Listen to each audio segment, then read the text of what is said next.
Почитувани представници на медиумите, би сакал да го изразам моето искрено задоволство од денешниот состанок со мојот драг пријател комесарот Хан.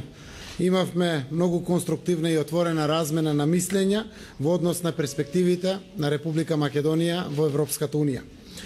Пред да зборувам за содржината на состанокот со комесарот, сакам да изразам големо задоволство за можноста денеска да имаме средба и со претседателот Туск, и со подпредседателот на Европската комисија и висок представник Фредерика Могерини.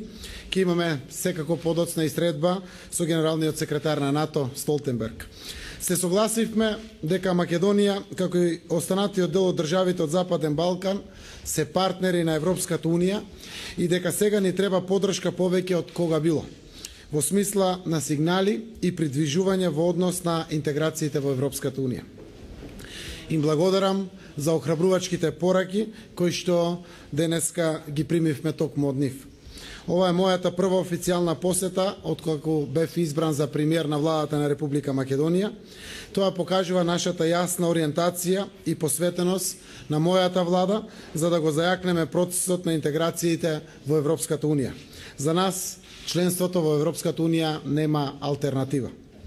Членството во Европската Унија е клучен стратешки приоритет на Република Македонија. Имаме за цел да ги отпочнеме преговорите за членство што е можно побрзо. Македонија е земја кандидат за членство од 2005 година и се уште ги нема започнато преговорите за членство. Верувам дека ќе се согласите со мене дека е крајно време овој процес да се придвижи нанапред. Сосема ми јасно дека поддршката која уживаме денес треба да биде оправдана со вистинските резултати кои што треба да ги постигнеме дома, кои примарно ќе бидат насочени кон зајакнување на судството, владење на правото и реформите во јавната администрација. Затоа ми причинува особено задоволство што имав можноста да разговарам со комесарот Хан за итните реформски мерки кои се потребни за да комисијата може да ги тргне условите од препораката за започнување на преговори за членство.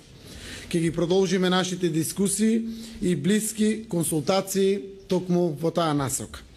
Со мене денеска се заменик претседателот на владата за европски интеграција господинот Бујар Османи, министерот за надворешни работи Никола Димитров, како и заменик претседателот на владата и министер за одбрана Радмила Шекеринска, бидејќи целата влада ќе треба да направи напор во отворен диалог со опозицијата и граѓанското општество да направиме заедно исчекор напред.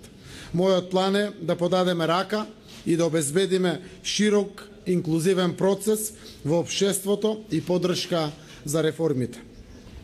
Развој на добрососедските односи е друг важен дел од мојата програма. Ни требаат добри и силни односи, соработка со нашите соседи, кои ќе бидат базирани на заедничка почит. Заради тоа, мојата прва билатерална посета овој месец ќе биде во Софија, да се сретнам и дискутирам со премиерот Борисов за тоа како може да ја зајакнеме соработката и да изградиме мостови на взаемна поддршка. Исто така, министерот за надворешни работи патува во Атина во среда со цел да отвори нови можности за поблиска политичка соработка.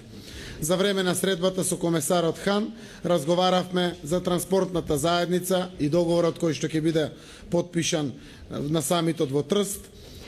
Искажавме интерес да бидеме држава домаќин на седиштето на секретаријатот на транспортната заедница.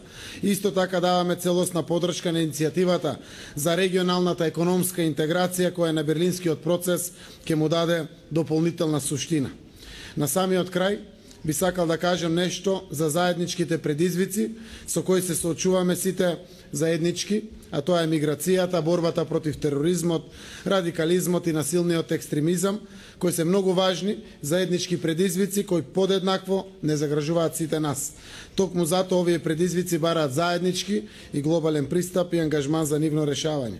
Во таа смисла дозволете ми да подвлечам нашата посветеност да работиме заедно со Европската Унија на соочување со овие предизвици, бидејќи тие не запираат на ниту една граница, ниту пак постои држава која е имуна на овие предизвици. Благодарам.